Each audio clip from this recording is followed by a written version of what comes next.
Durant l'apartheid, certaines des lois les plus racistes étaient celles sur les passeports intérieurs. Ces lois obligeaient les personnes noires d'Afrique du Sud à porter sur elles des pièces d'identité spéciales que la police et d'autres autorités pouvaient contrôler à tout moment. Le gouvernement a utilisé ces passeports pour restreindre les lieux où les gens pouvaient travailler, vivre et se déplacer. En mars 1960, un groupe appelé Congrès panafricain a décidé d'organiser une manifestation dans le township noir de Sharpeville. Le plan prévoyait que les protestataires marchent jusqu'au poste de police local sans leur passeport intérieur et demandent à se faire arrêter dans le cadre d'un acte de désobéissance civile. Le 21 mars, des milliers de personnes marchent donc vers le poste de police de Sharpeville. Elles entonnent des chansons de liberté. Mais plus le temps avançait, plus il y avait de policiers et plus il y avait de véhicules blindés. Des avions militaires ont commencé à survoler la foule.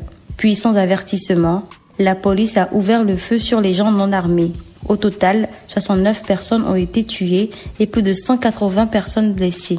Plus tard, un rapport a révélé que plus de 700 balles ont été tirées, toutes par la police. Certains témoins ont déclaré avoir vu des policiers placer des fusils et des couteaux dans la main des victimes mortes pour faire croire qu'elles étaient armées et violentes. D'autres affirment avoir vu des policiers se moquer des gens qu'ils trouvaient vivants. Certains allant jusqu'à dire que les policiers ont achevé sur place certaines personnes blessées.